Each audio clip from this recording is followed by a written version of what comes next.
እናንተ ዛሬ ክርስቶስ በድንቅ አጠራሩ ተከተሉኝ ይላል። አይደለም መከተል ብቻ አይደለም፣ በትእዛዙ በሕጉ ጸንቶ መኖር፣ በርትቶ አምልኮን ማምለክ፣ ቤተክርስቲያንን መጠበቅ፣ ሕይወትን መጠበቅ፣ ራስን ማጽናት፣ ለክርስቶስ መማረክ ነው መከተል ማለት።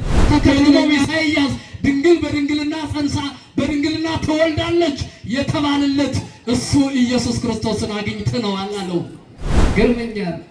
ዛሬ ኢየሱስን ተቀበሉ የሚሉ ሰዎች በዝተዋል። እውነት ግን እንደ ናትናኤል ከልባቸው አግኝተውት ይሆን?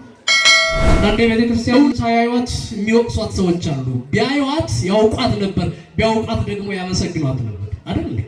ሳያዩዋት ብዙ ተሸክመናል። የኃጢአትን ስራ ተሸክመናል፣ የዘረኝነትን ስራ ተሸክመናል፣ የበደልን ስራ ተሸክመናል። እግዚአብሔር ይጣልልን። ሰላም የሚያመጣ እግዚአብሔር ነው። ያለመነ ይመን እግዚአብሔር ነው ሰላም የሚያመጣ። መከራው ያልፋል፣ ችግሩ ያልፋል፣ ጦርነቱ ያልፋል። የማያልፍ እንዳይመስላችሁ፣ ለጊዜው ያስጨንቃል። ይሄ ሊሆን ደግሞ ግድ ነው ተብሎ ተነግሮናል። ለኛ ለምናምን ሰዎች ይሄ ሊሆን ግድ ነው ተብለናል። እየሰማችሁ ነው? ይሄ ሊሆን ግድ ነው። አንድ አምላክ አለና በኃይሉ ኃይልን የሚለካ በስመ አብ ወወልድ ወመንፈስ ቅዱስ አሐዱ አምላክ አሜን። ስብሐት ለእግዚአብሔር ኪያነ ዘፈጠረ ከመ ናምልኮ ስብሐት ለማርያም አምላክ እግዝእትነ ወመድኃኒትነ ስብሐት ለመስቀለ ክርስቶስ ዕፀ መድኃኒት ኃይልነ ወፀወንነ።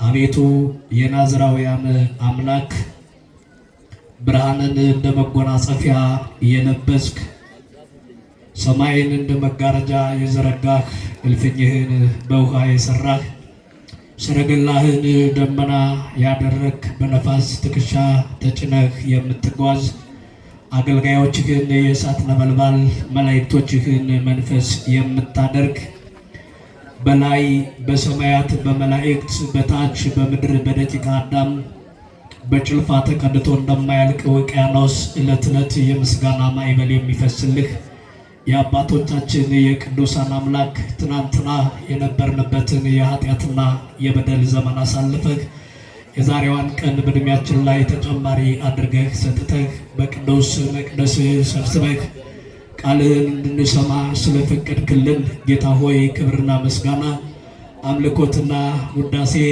ለስምህ ይሁን። የተከበራችሁ ሊቃውንተ ቤተ ክርስቲያን፣ ካህናት፣ ዲያቆናት በዚህ ማለዳ የእግዚአብሔርን ድምፅ ለመስማትና በረከት ለማግኘት ከሩቅም ከቅርብም የተሰበሰባችሁ የቤተ ክርስቲያን ልጆች፣ ኦርቶዶክሳውያን ምዕመናንና ምዕመናት፣ አባቶቼ፣ እናቶቼ፣ ወንድሞቼና እህቶቼ፣ ሕፃናትም ጭምር በወደደን ባፈቀረን በመድኃኒታችን በኢየሱስ ክርስቶስ ፍጹም ሰላም እንደምን አደራችሁ? ያደራችሁ እንደምን አደራችሁ? እንደምን ሰነበታችሁ? እንደምን ቆያችሁ?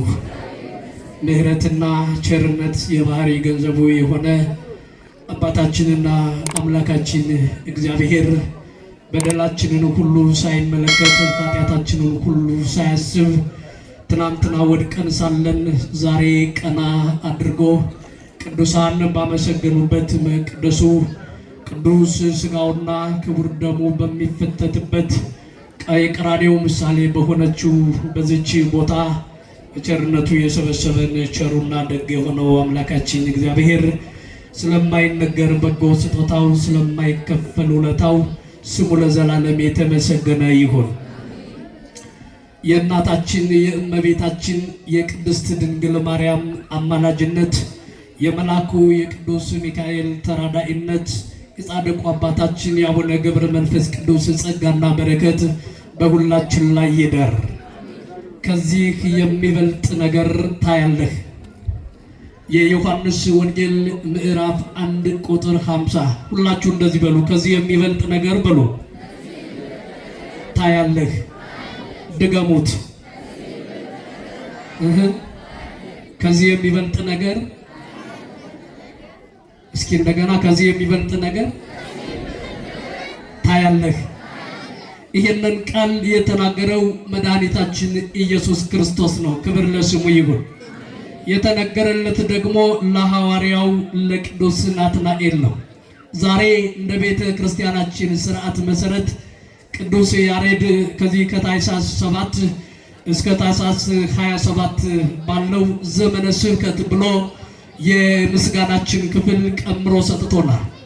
በዚህ ሁኔታም ከታኅሳስ 7 እስከ ታኅሳስ 13 ያለው ስብከት ይባላል። ምን ይባላል አልኳችሁ? ስብከት። ስብከት ማለት ነቢያት ስለ መድኃኒታችን ስለ ኢየሱስ ክርስቶስ አስቀድመው ይወርዳል ይወለዳል እያሉ በትንቢትና በምሳሌ የተናገሩለትንና የሰበኩለትን ጌታ ያ ዘመን ተፈጽሞ ደግሞ በሐዋርያው በቅዱስ ዮሐንስ አማካኝነት የዚህ የመድኃኒታችን የኢየሱስ ክርስቶስ መገለጥ መታየት፣ በእኛ መካከል መመላለስ፣ ድውይ መፈወስ፣ ሙት ማንሳት፣ ዕውር ማብራት፣ ሌሎች ታምራቶችን ማድረግ ተፈጽሞ የሚያሳየን የዚህ የዮሐንስ ወንጌል ምዕራፍ 1 ከቁጥር 43 ጀምሮ ነው። በዚህ ሁኔታ ላይ ዛሬ የተነበበው ወንጌል አነብላችሁና ሐሳቡን ጠቅለል አድርገን አይተን ትምህርታችን ባጭር እንቋጫለን። የዮሐንስ ወንጌል ምዕራፍ 1 ቁጥር 44 ላይ በነገው ኢየሱስ ወደ ገሊላ ሊወጣ ወደደ፣ ፊልጶስንም አገኘና ተከተለኝ አለው። ፊልጶስም ከእንድርያስና ከጴጥሮስ ከተማ ከቤተሳይዳ ነበረ። ፊልጶስ ናትናኤልን አግኝቶ ሙሴ በሕግ ነቢያትም ስለ እርሱ የጻፉትን የዮሴፍን ልጅ የናዝሬቱን ኢየሱስን አግኝተነዋል አለው። ናትናኤልም ከናዝሬት መልካም ነገር ሊወጣ ይችላልን አለው። ፊልጶስም ናትናኤልን መጥተህ እይ አለው።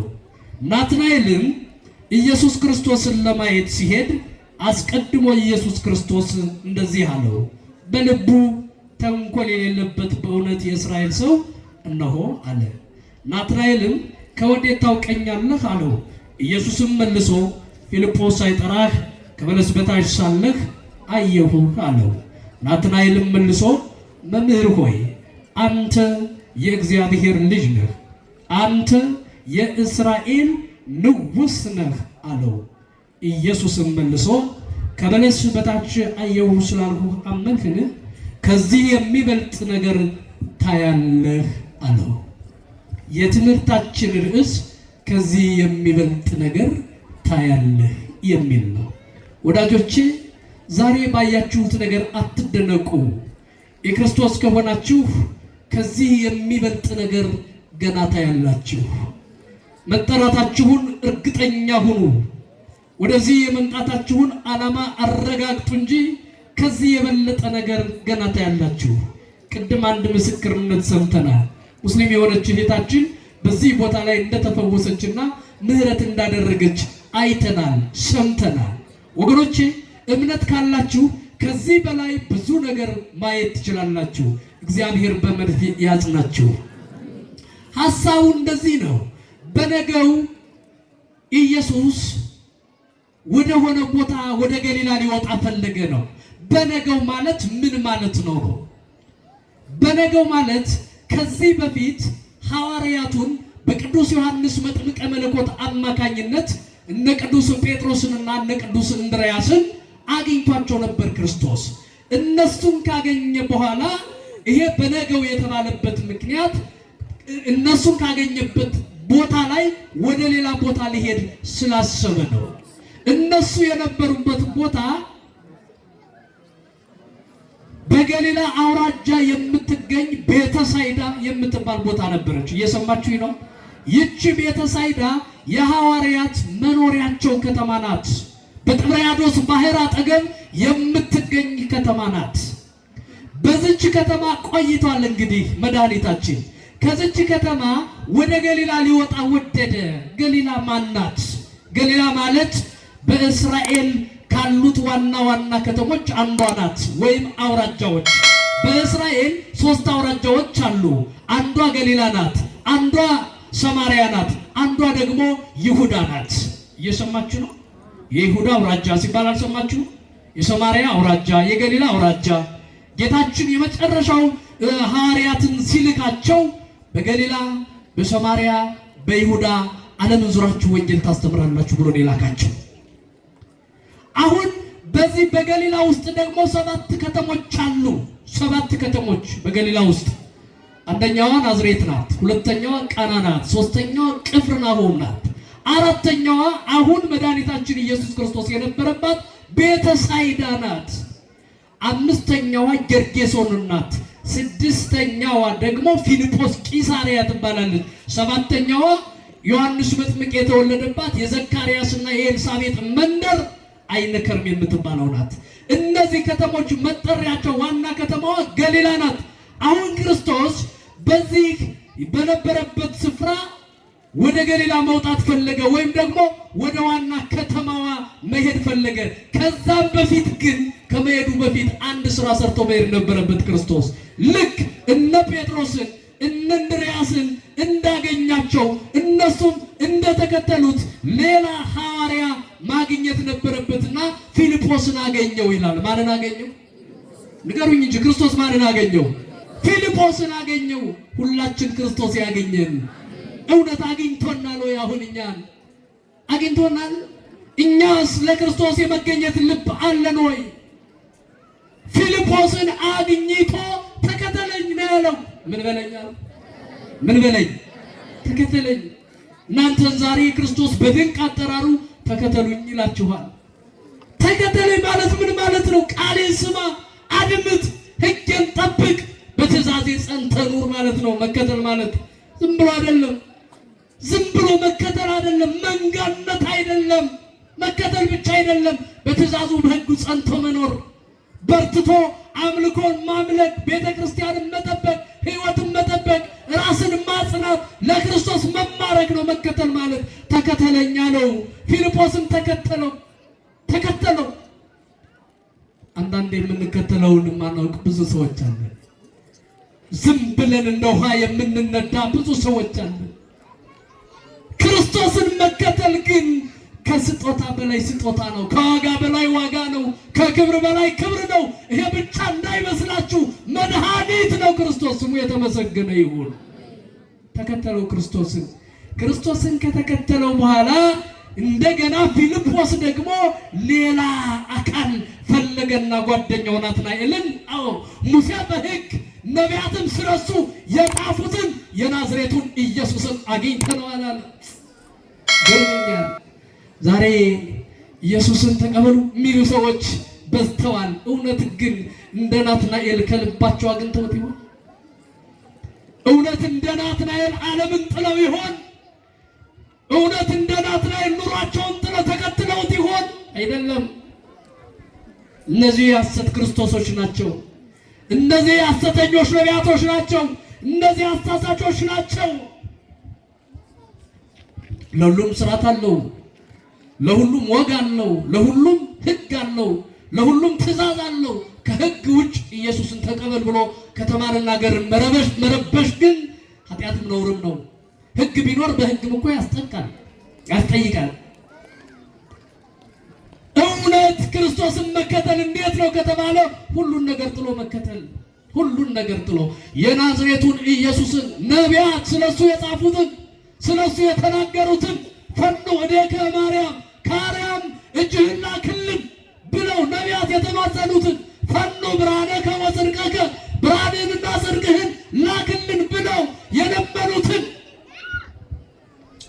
ፈኖ ኃይለከ ኃይልህን ከአርያም ላክልን የተባለው የናዝሬቱን ኢየሱስን አግኝተነዋል።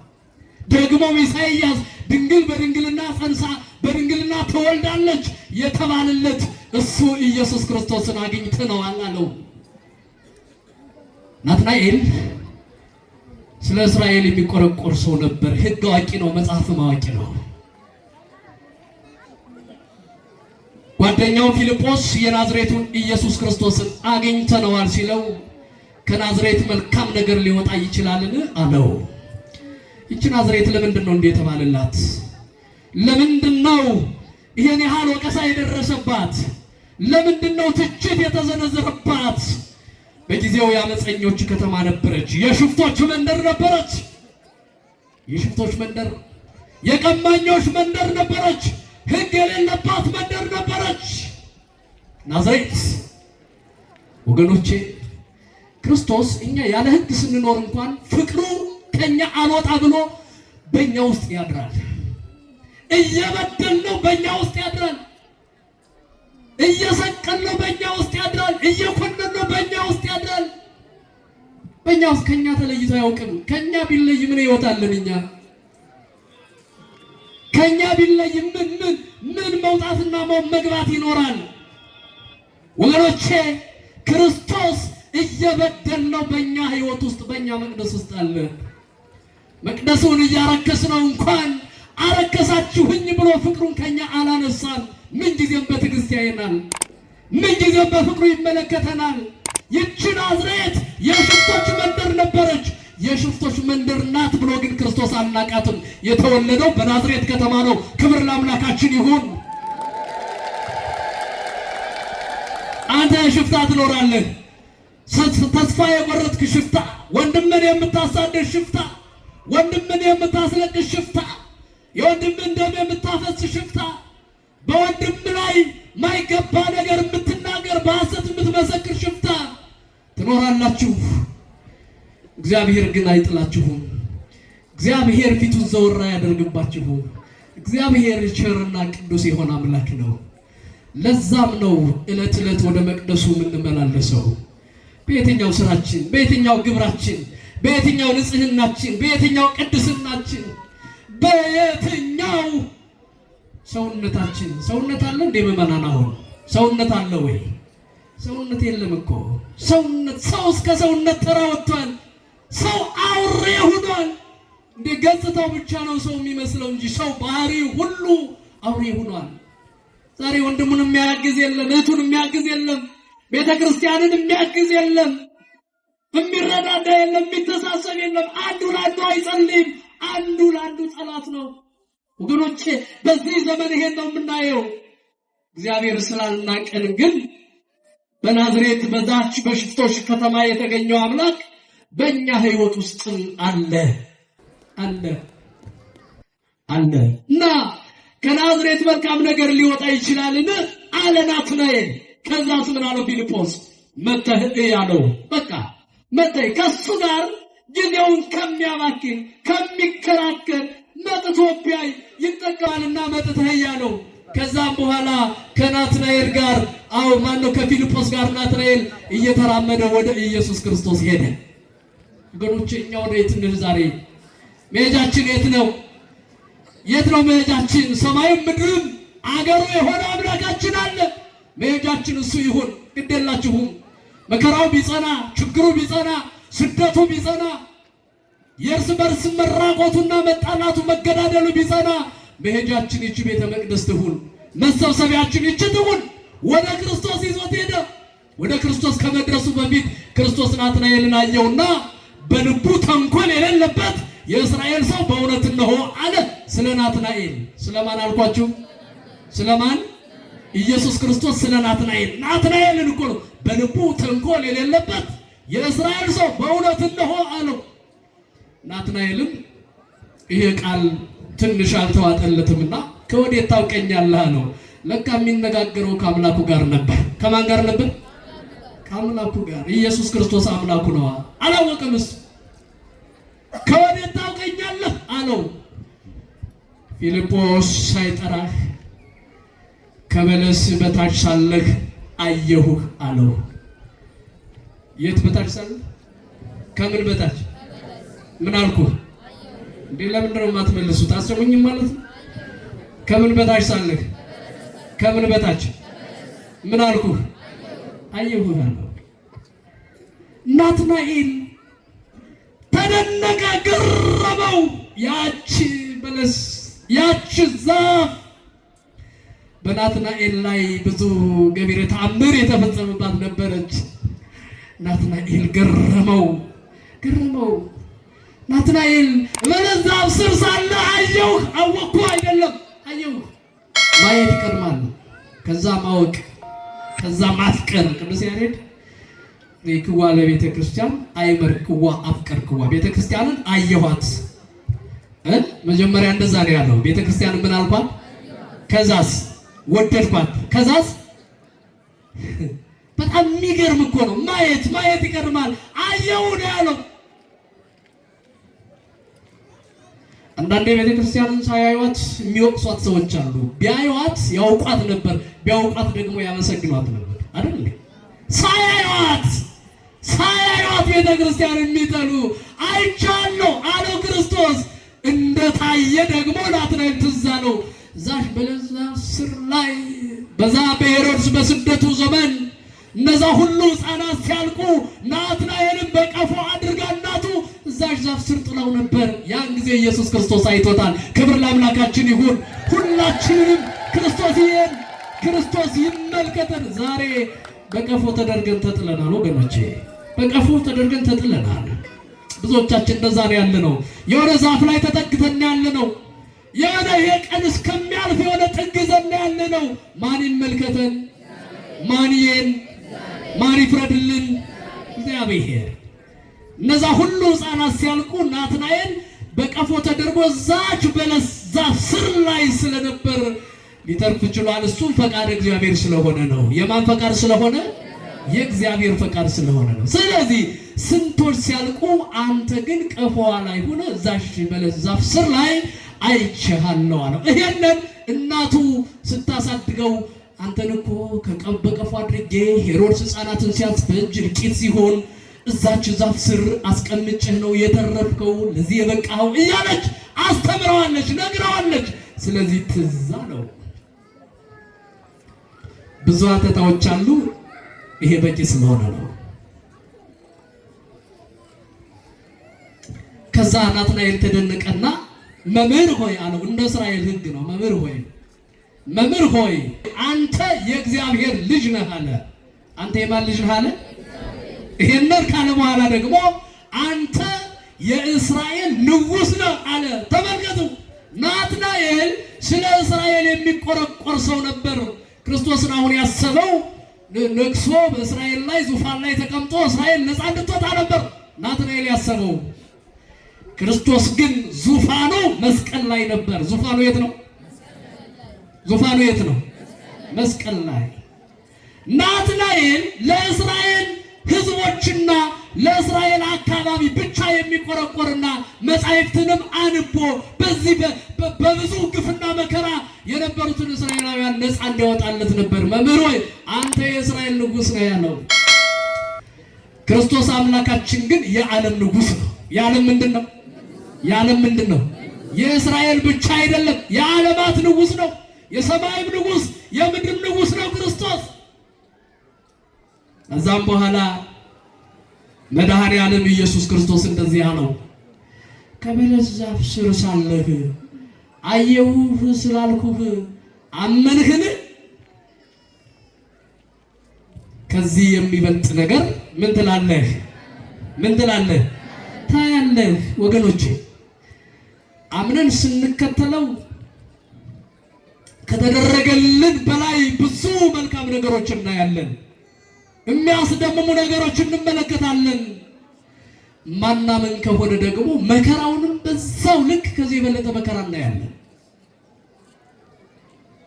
ለናትናኤል ስለ ሁለት ነገር ነው ከዚህ የበለጠ ነገር ታያለ ያለው ክርስቶስ። አንድ መከራ ተቀብለህ ታልፋለህ የምትከተለኝ ከሆነ። ሁለት ታምራቴን ታያለህ። አሁን ለናትናኤል ይሄ ታምር ነው አይደል? ያን የዛች በለሷ ዛፍ ስር ላይ እንደነበረ ስለነገረው ለናትናኤል ታምር ነው። ይቀጥላል። ከዚህ የበለጠ ነገር ታያለህ። በቃና ዘገሊላ ውሃውን ወደ ወይን ጠጅ አድርጎ አሳየው። ከዚህ የበለጠ ነገር ታያለህ። በዮሐንስ ወንጌል ምዕራፍ 2 ላይ ይሄንን አሳየው። ክብር ለአምላካችን ይሁን። አዎ ውሃውን ወደ ወይን ጠጅ ቀይሮ አሳየው። እንዴ በዮሐንስ ወንጌል ምዕራፍ 3 ላይ ደግሞ ዳግም መወለድ እንዳለ ከኒቆዲሞስ ጋር ሲነጋገር አሳየው። ዳግም መወለድ አለ እንዴ ብሎ እስከሚገርም ድረስ። ኒቆዲሞስ የአይሁድ አለቃ መምህር ነው። ይሄንን እንኳን አያውቅም ነበር። ይሄን እንኳን የአይሁድ መምህር አለቃ ሆነ ይሄን እንኳን አታውቅም የእስራኤል መምህር ሆነ እያለ ክርስቶስ ያስረዳው ናትናኤል አይቶ ተገረመ።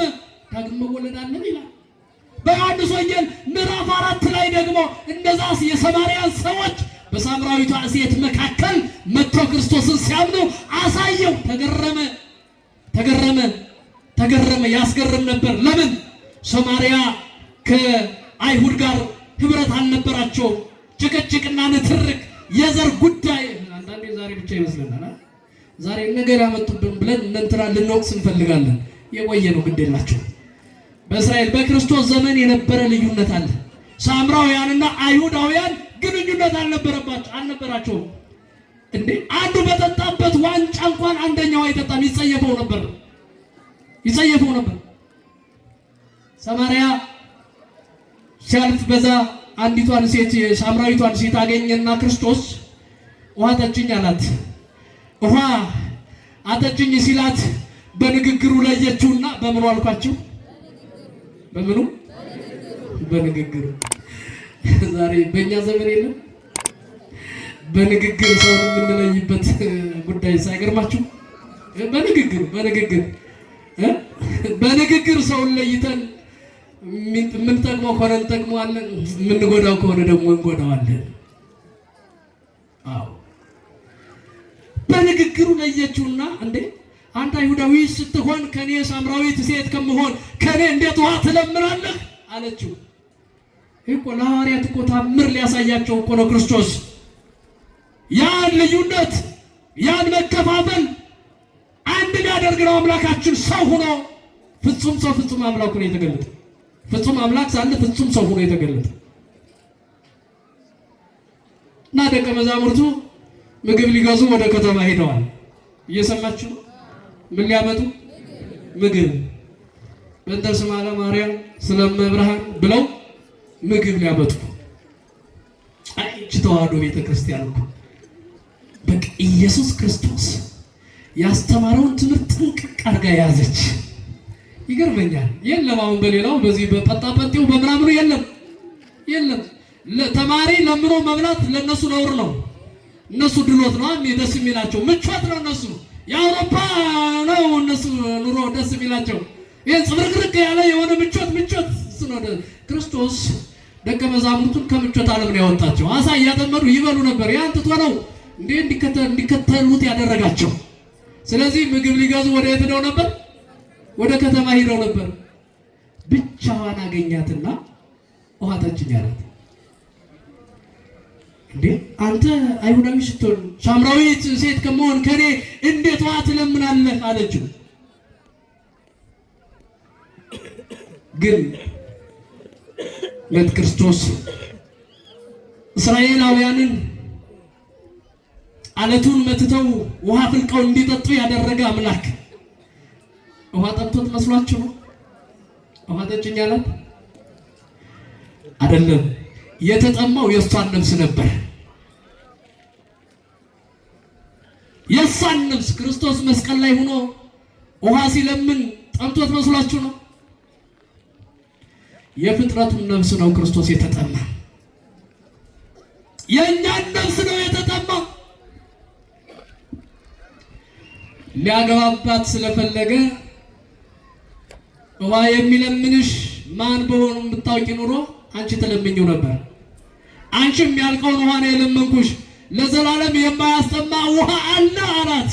ለዘላለም ምን የማያስጠማ ለካ እሱ ነው። ለዘላለም የማያስጠማ የሚነጋገራት ጌታ ነው። አስባችሁታል?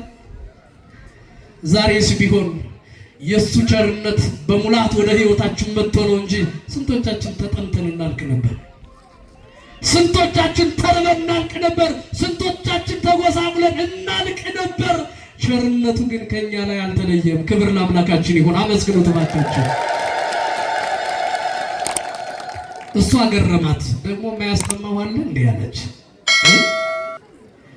እባክህ ዕለት እየመጣሁ ይሄንን ውሃ ለመቅዳት እኩለ ቀን ነበር እየመጣች የምትቀዳ። ወገኖቼ ታሪኩ ትንሽ ረዘም ስለሚል ነው እንጂ ታሪኳ የሚጣፍጥ ሳምራዊት ሴት ነው። በእኩለ ቀን እየመጣች ነበር ውሃ የምትቀዳ። እኩለ ቀን ደግሞ ፀሐይ ነው፣ ማንም የማይመላለስበት ጊዜ ነው። ሁሉም ወደ ቤቱ የሚከተትበት ሰዓት ነው።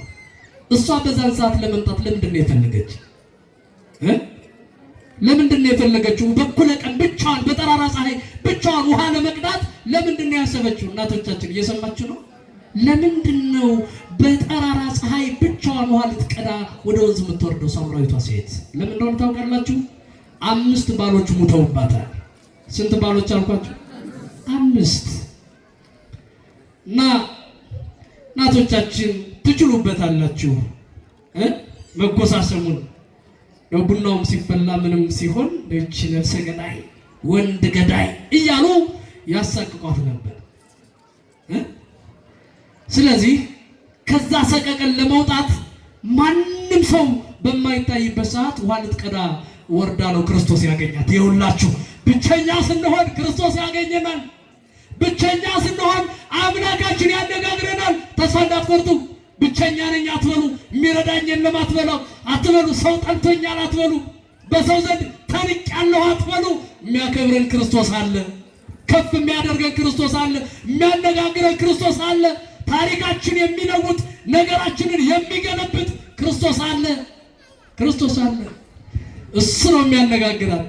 እባክህ እንዳልጠማ እዚህ ውሃ ስጠኝ አለችው። ሂጂና ባልሽን አምጫላት። ባሎችሽን እንኳን አላላትም። እየሰማችሁኝ ነው? ሂጂና ምንሽን አምጫላት? ባልሽን። እሷ ደግሞ 5 ባሎች ሙተውባት 6ኛውን አገር ያላወቀው ፀሐይ ያልሞቀው ደብቃ ይዘው ነበር ቤት። ያ ደግሞ ባላ ይባል ማለት ሽምግልና ካልተላከ ፀሐይ ካልሞቀው አገር ካላወቀው በይፋ ይሄ ነው ባሏ ካልተባለ ይሄ ባል አይደለምና ደብቃ ይዘው ነበር። ይሄን ማን ያውቃል? እግዚአብሔር ያውቃል።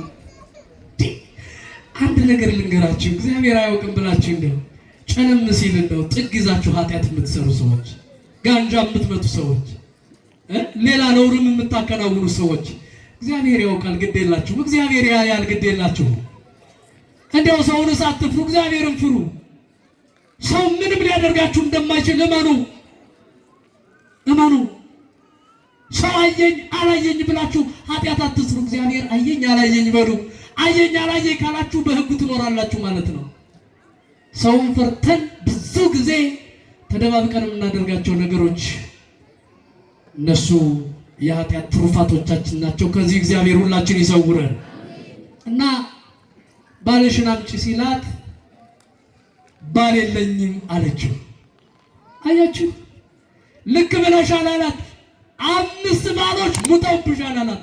ማን ነግሮት? አዋቂ ስለሆነ ማይብረ ሕዋት ስለሆነ ልባችን ውስጣችን ኩላታችንን የሚመረምር አምላክ ስለሆነ ልክ ብለሻል፣ 5 ባሎች ነበሩሽ ሙተውብሻል አላት። እንዴ ደነገጠች። በዚህ ድንጋጤዋ ሳታበቃ ደግሞ አሁን ቤትሽ ያለው ደግሞ ባልሽ አይደለም አላት። መምህር ሆይ ጌታ ሆይ ነው ያለችው። ጌታ ሆይ አንተ ነቢይ እንደሆን ካውቃለሁ አያለሁ አለችው። እንደው አምላክ መሆኑን በጣም ዘግይታ ነው የተረዳች። ማን ጌታ ሆይ 2 ጊዜ ነው ጌታ ሆይ ላይ ተረዳች። አንደኛ ጌታ ሆይ ከማያስጠማው ውሃ ስጠኝ አለችው። ሁለተኛ ደግሞ ጌታ ሆይ አንተ ነቢይ እንደሆን ካውቃለሁ አለችው። ከዚህ ጌታ ሆይ ከማያስጠማው ውሃ ስጠኝ ስትለው አንድ ተራ ባለጸጋ ነው የመሰላት። እየሰማችሁ ነው?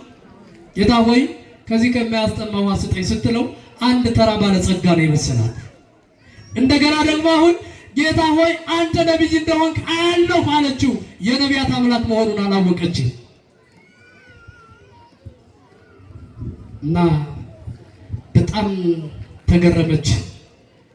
ስለ መቅደሱ፣ ስለ አይሁዳውያንና ሳምራውያን ስለሚለያዩበት መቅደስ ነገራት። ሳምራውያን የገሪዛን ተራራ እዚህ ላይ ሲሰገድ ነው እግዚአብሔር የሚሰማን ብለው ያምኑ ነበር። አይሁዳውያን ደግሞ ኢየሩሳሌም አካባቢ ባሉ ተራሮች እዚህ በነደብረ ዘይት በሌሎችም ተራሮች እዚህ አካባቢ ሲሰገድና ሲመለክ ነው እግዚአብሔር የሚሰማ ይሉ ነበር። እውነት እልሻለሁ በዚህ ነው የሚሰገድ በዛ ነው የሚሰገድ በምትሉት የማይሰገድበት ጊዜና ዘመን ይመጣል። ለእኔ ነው የሚሰገደው። አያችሁ፣ እግዚአብሔር በኢትዮጵያ ይሰገድለታል፣ በዓለም ይሰገድለታል። በኢየሩሳሌም ብቻ ብለው ያምኑ ስለነበር በኢየሩሳሌም ተራሮች በገሪዛን ተራሮች የማይሰገድበት ዘመን ጊዜ ይመጣል አላት።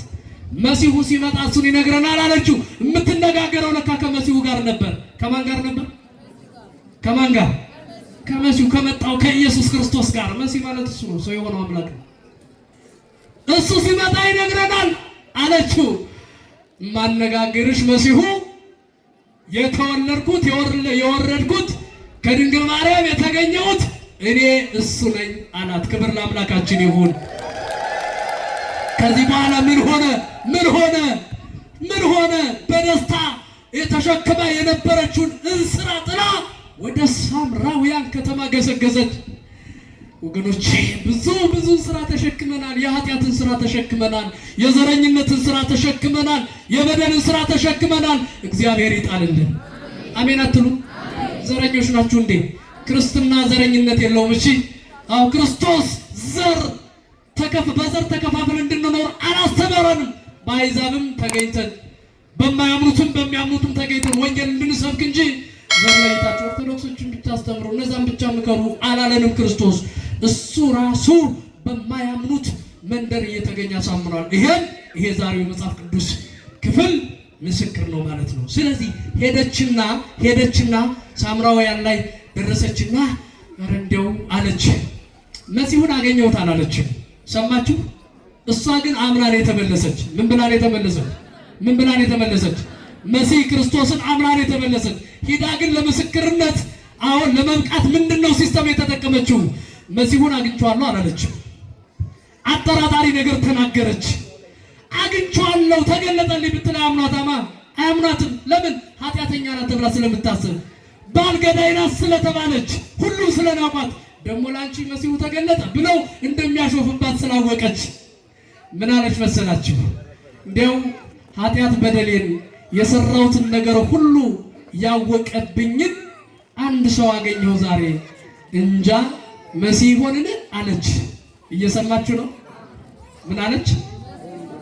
እንጃ የምትለዋል እስኪ እንጃ በሉ እስኪ፣ ኧረ በሉ መሲህ ሆንን ብላ በሲስተም ለሳምራውያን ሰዎች ተናገረች። ምን ማለትሽ ነው? እስቲ ለማንኛውም እንየው ብለው የከተማው ሰው ከአንዳንድ እያለ ሙሉ የሳምራውያን ከተማ ሰው ኢየሱስ ክርስቶስ ወዳለበት ደረሰ። አያችሁ፣ ክርስቶስ በአንዲት ሴት ወንጌል ሰብኳል። በአንዲት ሴት ሳምራውያንን ምርኮኛ አድርጓል። ይህንን ታምር ለናትናኤል አሳየው። ክብር ለአምላካችን ይሁን። ከዚህ የሚበልጥ ነገር ታያለ ሲባል ይህንን የሳምራውያንን ማመን ሊያሳየው ስለፈለገ ነው። ብዙ ነው። በመጻጉዕ ቤትም ተገኝቶ መጻጉዕን እዛ ፈውሶታል፣ ዮሐንስ ወንጌል ምዕራፍ 5 ላይ። ስለዚህ ወገኖቼ እኛም ቢሆን ክርስቶስን ከልብ ስናምነው፣ ከልብ ስንከተለው፣ አምልኳችንን በስነ ስርዓት ስናመልክ፣ መነታረኩን፣ መጣላቱን፣ መጨቃጨቁን ስንተው ከዚህ የበለጠ ታምራት እግዚአብሔር ያሳየናል። ከዚህ የበለጠ ክብር እግዚአብሔር ያሳየናል። ከዚህ የበለጠ ጸጋ እግዚአብሔር ያሳየናል። ዛሬ እናንተ የሆነ ነገር አይታችኋል አይደለ? ዛሬ የሆነ ነገር አይታችኋል። ነገ ደግሞ የተሻለ ነገር እግዚአብሔር ያሳያችኋል። እስኪ ዛሬ እግዚአብሔር የተሻለ ነገር አድርጎልኛል የምትሉ እጃችሁን ከፍ አድርጉት እስኪ። ሁለት እጃችሁን እግዚአብሔር የተሻለ ነገር አድርጎልኛል። ከዚህ የተሻለ ነገር የለም እኮ። በዕለተ ሰንበት በዕለተ ቅዱስ ሚካኤል ቀን በመቅደሱ ተገኝቶ ወንጌል ከመማር የበለጠ ነገር አለ? እስቲ ከፍ አድርጉት። እግዚአብሔር የተሻለ ነገር ዛሬ ለኔ ሰጥቶኛል። የተሻለ ነገር አድርጉ እስቲ። አመስግኑት። እንዴት ደስ እንደምትሉ ኦርቶዶክሳውያን። ከዚህ የበለጠ ነገር ታያላችሁ። ከዚህ የበለጠ ነገር ትሰማላችሁ። ግድ የላችሁ። ነገሩ ያልፋል፣ እንደ ጎርፍ ነው። ያልፋል። አዎ ያልፋል። መከራው ያልፋል። ችግሩ ያልፋል። ጦርነቱ ያልፋል። የማያልፍ እንዳይመስላችሁ። ለጊዜው ያስጨንቃል። ይሄ ሊሆን ደግሞ ግድ ነው ተብሎ ተነግሮናል። ለኛ ለምናምን ሰዎች ይሄ ሊሆን ግድ ነው ተብለናል። እየሰማችሁ ነው? ይሄ ሊሆን ምንድን ነው? አትጨነቁ፣ ግድ የላችሁም። ሐሳዊ መሲሁ ሐሰተኛው ነብይ እንደሚመጣ ግድ ነው። አዎ ጦርነት እንደሚመጣ ግድ ነው። ይሄው ግድ ነው። ወደን አይደለም። እሺ ግድ ነው። ይሄንን የሚያስቆመው ማን ነው የሚያስቆመው? እግዚአብሔር። ጉልበተኞች ያስቆሙት በፍጹም የሚያስቆመው እግዚአብሔር ነው። ሰላም የሚያመጣ እግዚአብሔር ነው። ያለምነ ይመን እግዚአብሔር ነው ሰላም የሚያመጣ። ማንም በጉልበት ማንም አያንበረክክም። አዎ ሰላም የሚመጣው በእግዚአብሔር ነው። ማንም በየእምነቱ ሰላም የእግዚአብሔር ነው የፈጣሪ ነው ብሎ ቢያስተባብል ይሻለዋል። አዎ ይሻለዋል። አንዱን እያንቋሸሸ አንዱን ከፍ እያደረገ ሃይማኖትን ለያይቶ ከሚኖር አሸናፊው እግዚአብሔር ነው ብሎ ቢያምን ይሻለዋል። አዎ ኃይሌ ማን ነው? ጉልበቴ ማን ነው? ማሸነፌ ማን ነው? የእግዚአብሔር። ጎልያድ በኃይልሁ ዳዊትን ቢንቀው፣ ጎልያድ በኃይሉ ዳዊትን ቢንቀው፣ ጎልያድ በኃይልሁ ዳዊትን ቢንቀው፣ ጎልያድ በኃይሉ ዳዊትን ቢንቀው፣ አዋረደው እንጂ ለሱ ምን ጠቀመው? አዋረደው እንጂ ለሱ ምን ጠቀመው?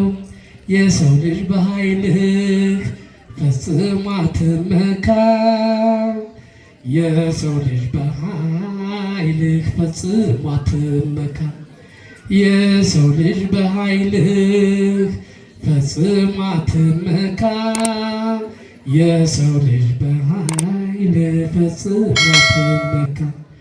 አንድ አምላክ አለና በኃይሉ ኃይልን የሚለካ፣ አንድ አምላክ አለና በኃይሉ ኃይልን የሚለካ፣ አንድ አምላክ አለና በኃይሉ ኃይልን የሚለካ፣ አንድ አምላክ አለና በኃይሉ ኃይልን የሚለካ። ብንጨርሰው ደስ ይለን ነበር። የዕለቱ ዘማሪ ስላለ ከዚህ በላይ በደንብ አድርጎ ይዘምራል። እኔ ትምህርቴን ጨርሻለሁ። ደህና አደራችሁ። እስኪ ብድግ በሉ፣ ከተቀመጣችሁበት ብድግ በሉ እስኪ። እግዚአብሔር ሁላችሁንም በቸርነት ይባርካችሁ።